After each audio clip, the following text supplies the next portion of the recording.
What's up, TGIF? It's Dominic D'Angelo of SEScoops.com, adfreeshows.com, and Rumor and Innuendo. And I am here today with Robert Karpelis, WE Creative _ish. Robert, feeling good on a Friday. I think I am the best podcast producer there is currently out there. After today, I feel really great about it all. At the very least, I mean, you're the one who looks the most like Caillou based on that shirt. So we've got that going for us. Thank you all for joining us here today. Say hi to a couple folks watching, joining us live to start their weekend. Antonio Santos says, happy Freaky Friday. Let's all get our freak on in some way. Save that for the Blue Chew ad, my man. And Dre Owen says, I beat the 10 count and made it for the live show. Dre, welcome. Glad you made it here. Glad all of you made us here from all over the world, tuning in live for Rumor and Innuendo. And we got a hell of a show for the fine folks here today, Dom. Yeah, what a way to kick off a Friday afternoon is with some good old SmackDown talk, a little bit of WrestleMania talk even. Plus, we got some Warner Brothers Discovery talk, AEW injuries, and a little Tony Khan interview if we have some time. And the Billy and the CW news that people were clamoring for it on X. I don't know if you saw that news story, that sponsorship deal that the NWA locked down. We'll get to that later on today. It's a Friday, guys. We're out of control, man. We're going to be talking about it. Well, SmackDown's got some interesting King of the Ring matchups lined up for us tonight. I'll just run through them real quick, and then we can talk about them. No, we need to pause right now for Matt Smith's comment where he says David Cross cosplay. Now I can't unsee it. I have gotten that comparison several times. Yes, you just blew yourself. That would have been the Blue Chew thing. There we go. And also, quick point out here that our boy Ken says AEW Dynamite level production values on this week's Working Stiff. Our producer Dom, when he uploaded the episode this morning, for some reason there was double audio at some point. He's gone back and fixed it. It's clean. It's clean now, Ken. Go back and listen. Everyone go and listen. It's great. This wasn't even a plug. This is just me yelling at people. Also, quick congratulations to the Blue Meanie, who's got a new show on ad-free shows. A little Saturday Morning with Meanie, where he talks about all of the news in WWE, AEW, and the like. Why does that sound so familiar, Dom? I don't know. It's does another show do that on a Monday through Friday? But you get it Saturday, and a Blue Saturday moving forward. How about that? So exciting. All right. What's exciting too is the King of the Ring continues. We're 3 minutes and we haven't even started the show. I know. I love it. We're off the rails. So AJ Styles will be taking on Randy Orton in a first round matchup. Very intriguing. Tama Tonga is in the tournament, and he'll be going up against Angelo Dawkins after they pulled Bobby Lashley due to injury. Then we also have Bianca Belair taking on Candice LeRae, Jade Cargill battling Piper Niven, and then Naomi taking on Nia Jax. Pretty good matches here tonight, Robert. Very exciting to see the AJ Styles, Randy Orton. There's a lot of things that they can kind of play with tonight, don't you think? Oh, there's tons of interesting intrigue. We saw it on Monday with the Raw bracket, how things broke down. Here on the SmackDown side, Tama Tonga, Lashley would have been a really interesting match. Tama Tonga, Angelo Dawkins will be fun. You're setting up a potential Guerrillas of Destiny going up against the Street Profits, which is a really intriguing tag match, quite frankly. I think those guys beat the hell out of each other. Angelo Dawkins has quietly gotten very, very good over the last couple years. Obviously, Orton AJ as a main event, huge draw. And on the women's side, Bianca Candice is going to be, that's a sleeper. Yeah. Mm-hmm. Candice LeRae, yes, she's been saddled with this goofy gimmick, this, bullying tactic thing, but she can really go. And I think that's going to be a lot of fun. Jade Cargill, Piper Niven. How about that Candice LeRae match? No, I think you can do some power moves. You can keep it short. I'm sure Chelsea Green will interfere in some capacity. I don't think they're going to give this one a lot of time.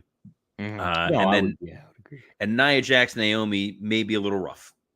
Just strap in, guys. It's gonna be a little rough, that one. I've never been the world's biggest Nia Jax fan, and Naomi, since she's back, seems to have lost a step a little bit. So I'm hoping they can correct things. We get a hell of a match. It is always possible. You never know until they ring the bell. That's why you play the game, Dom. That's it. That's it. I've always now I'm on the opposite side. I've always kind of liked Nia Jax. Just like obviously like she's had some ring stuff and things like that, but I think she's got a look and a presence that really keeps her, makes her stand out. It's going to be interesting to see how they lay all this out when it comes to the King of the Ring and the Queen of the Ring. Your early predictions on who's going to win what? I mean, Walter, holy crap, Gunther. Walter. Jeez, oh man. Why don't you start saying pull that out of while you're at it? Jeez. Yeah, Gunther is sort of the odds-on favorite, I think, to win this whole tournament.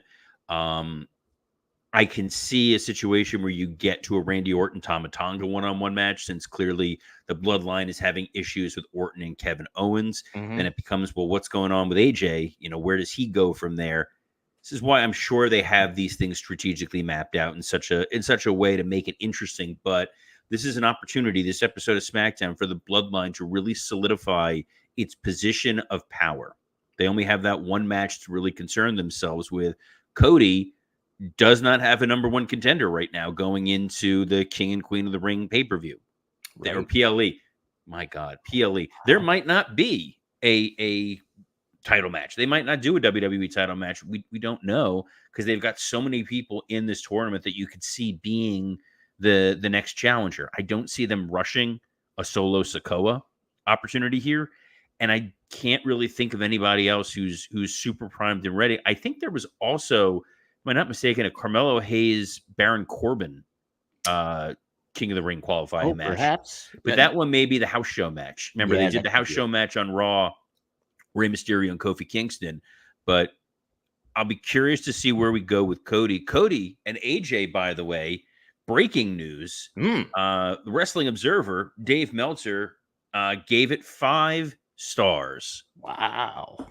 I was going to be shocked if he didn't, because it was just about a damn near perfect match. He's not giving it the weird 6, 7, 8, 13 star, Bruce Pritchard, Fernum Snavitz, New Japan, Tokyo Dome thing.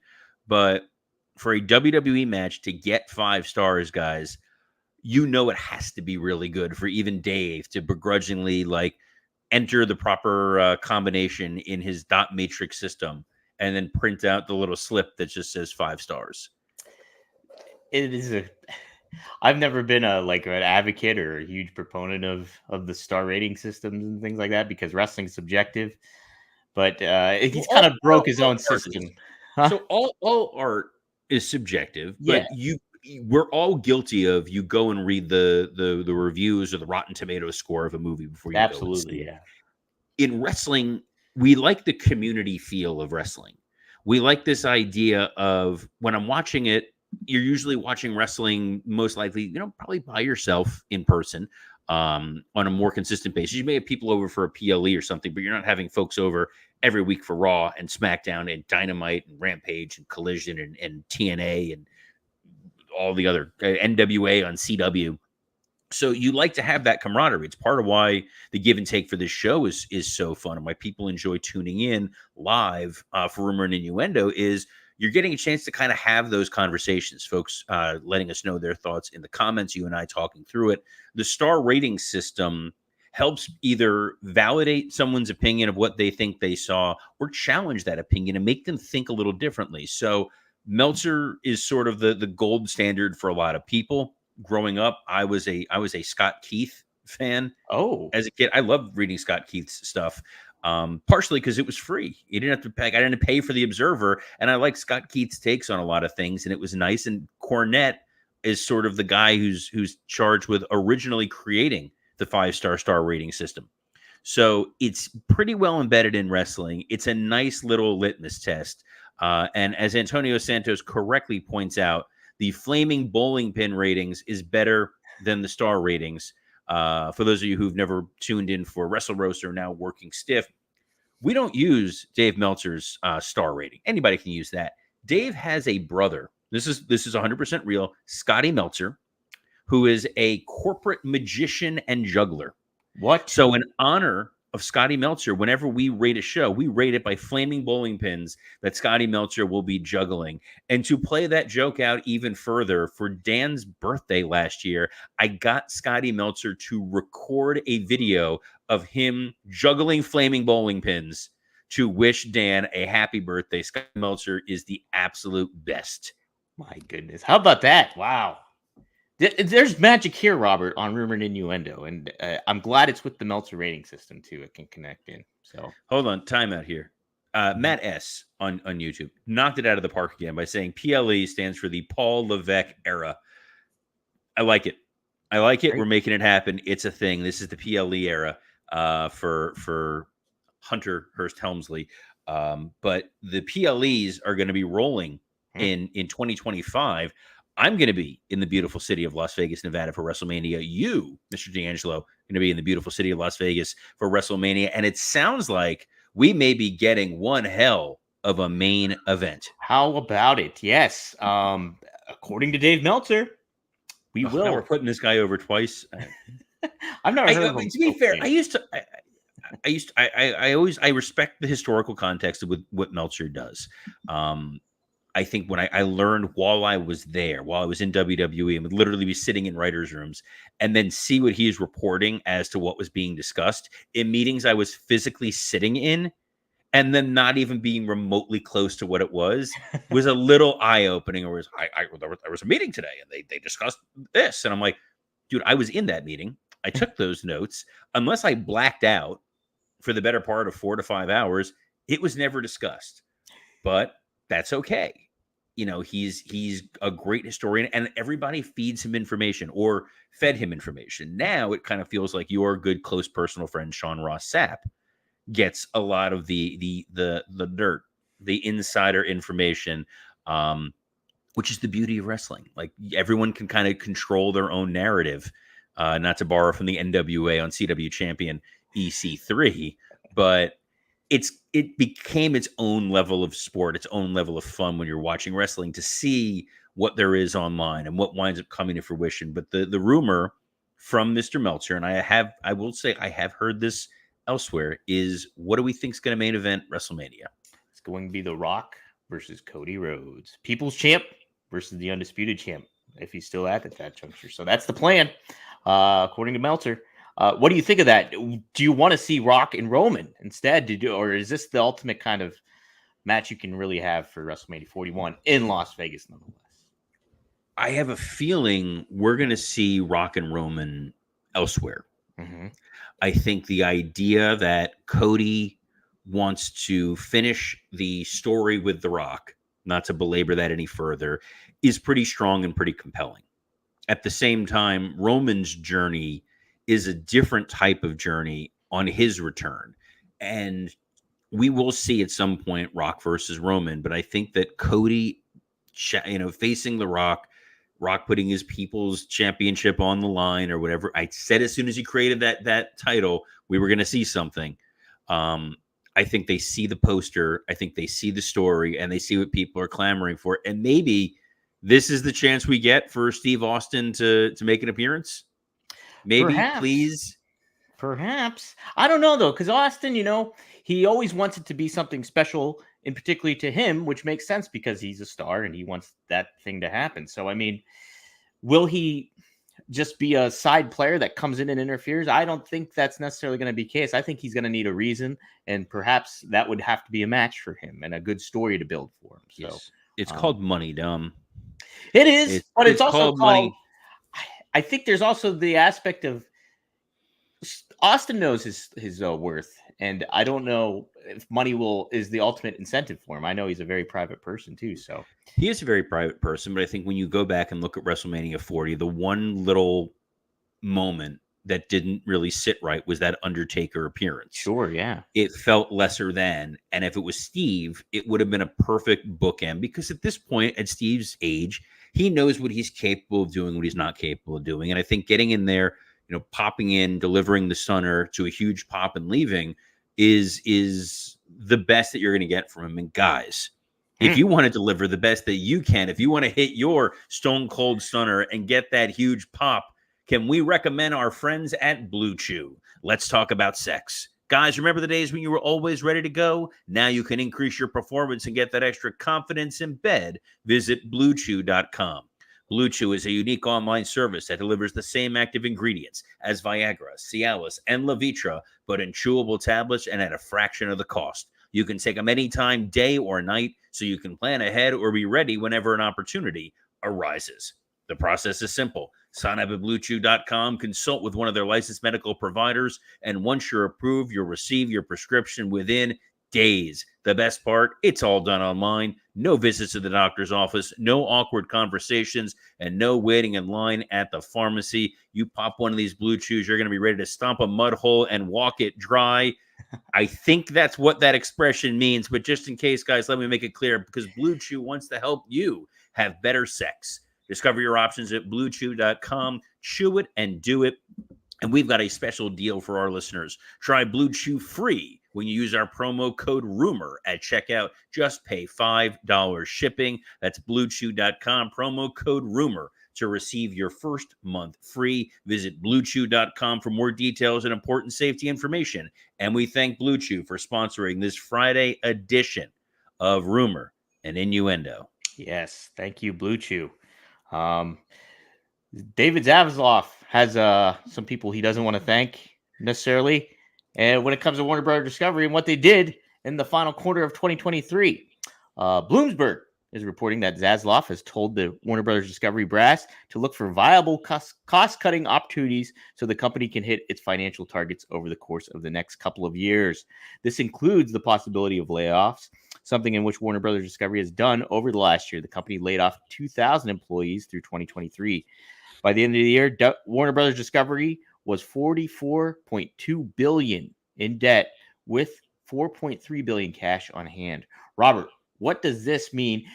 Also, I want to add too that they have lost the exclusive rights or negotiating rights to the NBA. So it could be the NBA is in the high bidding right now to be maybe NBC Universal. I believe Amazon's in contention for it.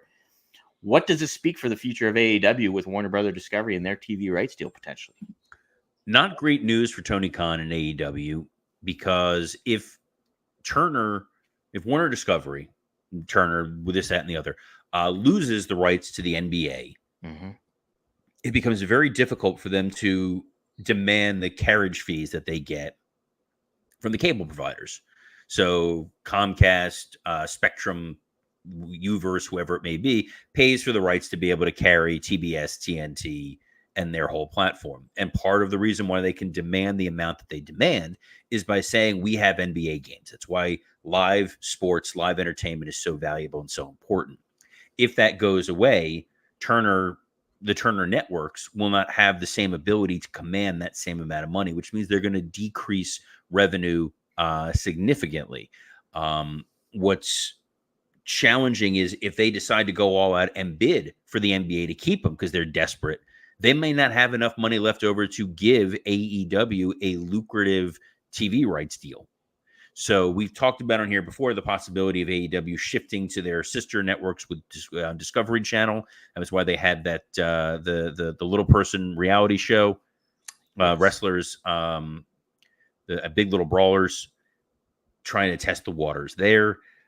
As they're cutting costs, like Warner Discovery on paper seems like a can't miss situation. You're combining HBO and Cinemax and all the TBS, TNT, and all the Discovery programs, including HGTV and Food Network, all under one umbrella. And they're still losing a tremendous amount of money. And a lot of the execution that they've had across the board has been blamed for it. I know that the Suicide Squad video game, I'm not a big video game guy, but I know that video game did not hit well with its audience, and they lost, I think, $400 million on this thing. Wow. The DC movies have not been remotely successful to the degree that they want it to. They found critical success with the Joker, which is an out of continuity DC movie. They found success with the Batman movie, but the next one for that is not coming out for another year or two. And the DCU that they built cratered. I mean, none of them seem to really connect. And the Aquaman box office numbers and the Blue Beetle box office numbers kind of showed like you can't just pull a lever and hope for something. So AEW has a value to them as a live destination. It's the reason a lot of people tune into TBS and TNT that wouldn't otherwise, but it's not necessarily enough for it to justify the amount of money that Tony Khan is going to be asking. So we may be reaching a point where we're going to see the end of AEW programming on TBS and TNT. Maybe they'll find a home elsewhere. Yeah, and it's a really great perspective because from the initial surface standpoint, oh, the NBA is gone. Well, that opens up more time and more opportunity for AEW and more maybe a open pocketbook for Turner to do that. But no, how you presented it there presents a very compelling case otherwise. So very concerning. I hope, obviously, you want wrestling to flourish at either company, both, because it elevates all tides and stuff like that. But yes, I still don't understand. Maybe I'm dumb. Maybe I'm an idiot here. You have the AEW library, right? And you have the Ring of Honor library that is not available for streaming anywhere. I am certain if you are a wrestling fan and you do not currently have Max, you would gladly pay for the ability to get access to all of that footage. Every episode of Dynamite, every episode of Rampage, Collision, Dark Elevation, all the archives of the Ring of Honor stuff, there is an inherent value to all of that. Right. And that's something that if they can bundle it and, quite frankly, construct the same deal WWE has with Peacock, if AEW moved its pay-per-views to that sort of a platform, I don't know how many people realistically are out there spending $50 for these pay-per-views when there's now going to be 7-8 of them a year. When there's 4 a year and some people can budget it, God bless. You want to spend $200 to do it and you have the expendable income to do that, by all means go and do that. It's not financially feasible for a lot of people to shell out $50 a month, 7-8 months, especially with the product they're putting out right now. It's a very niche kind of audience. Mm-hmm. It's smaller and smaller. They're not getting 1 million plus viewers a week on Warner Discovery. So the more people you can get your product in front of, the better. And I see it as an opportunity for Warner Discovery to make some serious money with this. Yeah, Robert, I mean, obviously we see the numbers, we see the week-to-week storytelling and creative aspect, and we're pretty critical of it on here. No, not us. Yeah, just a little bit. But is there a viable option for them to go to a network that's comparable to Warner Brothers Discovery, or even maybe bigger, like a bigger opportunity? Like, is that in the cards for them at all, despite what we do? Absolutely. I think what I'll be curious to see is there's this possibility that Sony and some parties are going to try to go buy Paramount. Mm-hmm. And you have the Paramount Network and you have Paramount Plus, which is another streaming service. Why not add AEW programming to Paramount Network? All they really have on there, from what I understand, is Yellowstone and 700 hours of Bar Rescue. Shut it down. I can't. I know you got like the hair. Like I can't watch that guy. No. He looks like a fish. It's very disconcerting. I can't deal with that guy. And I used to watch Robert Irvine, and I love that. And him and his wife Gail Kim. Fun little tying it back to wrestling. But I think Paramount is a network that could absolutely immediately benefit from getting AEW programming. There's always also weird outlier networks that you never know. Like, I'll just throw a crazy one out there. IFC has original programming, and they've branched out from just being independent film to being independent programming. So why not the biggest independent wrestling company that there is? Could be something to think about. Well, let's cover a little something else too. I wanted.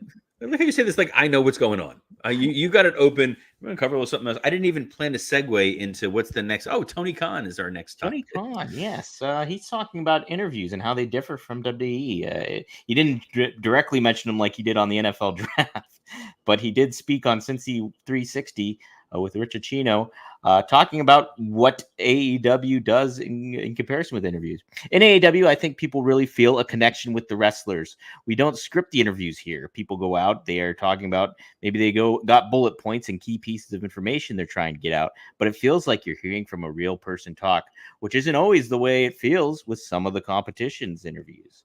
I think that's one major difference. Robert, I think it's kind of, I mean, yeah, they have writers obviously in WWE, but the kind of vibe of that is they kind of pivoted it from like word to word stuff that you'd be used to hearing in previous era of WWE. So what do you think of Tony Khan's comments there? You can't let everybody go out there and cut a promo without some form or structure. Sure. Everybody thinks they can do it, and then you see that Serena Deeb promo on Dynamite, or point to any other Mercedes Moné promo that's been on of recent vintage.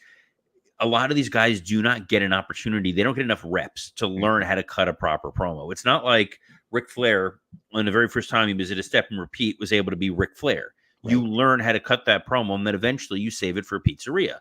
But what you're seeing is guys should not be learning on the fly on national television in front of a global audience.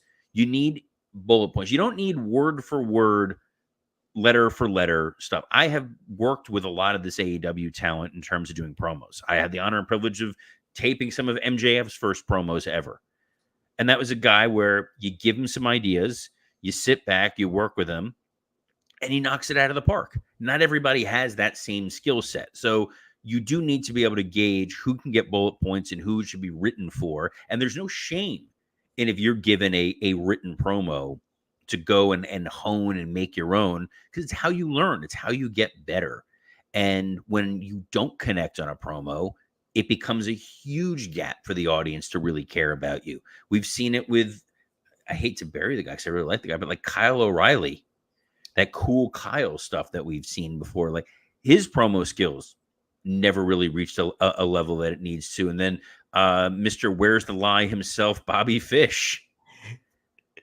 You can't put guys out there and hope that they don't wind up on Botchamania.